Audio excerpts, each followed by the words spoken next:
Der Vater hat natürlich nicht im Traum daran gedacht, eine von seinen Töchtern dem Ungehör zu geben.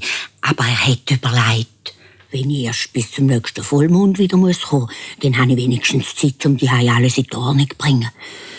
Und der Kinder Adieu sagen. Und so hat er geschworen, was das Ungehör verlangt hat. Dann ist er davon geritten. Nach einer Stunde ist er zum Wald rausgekommen und gegen den Abend daheim gsi. Amanda und Rosaura sind dorthin springen und Amanda hat von weitem gerufen: Wo hast du unsere Geschenke? Das Tausigschön hat schon lange am Gartentürli gelangt und der Vater voller Freude umarmt. Da hat der Vater dem Tausigschön den Rosenzweig gegeben und traurig gesagt: Das ist das einzige Geschenk, das ich mitgebracht habe. Ich musste teuer genug zahlen. Und er hat alles erzählt, was passiert ist. Die Amanda und Rosaura haben angefangen zu brüllen und jammern. Ui, Vetterli, was soll aus uns werden? Wir sorgen dem für uns, wenn das Ungehör dich umbringt. Ui.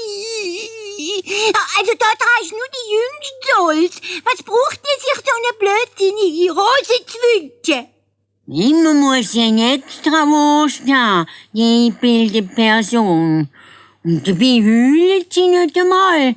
Während ist es gleich, dass unserem Vater muss sterben.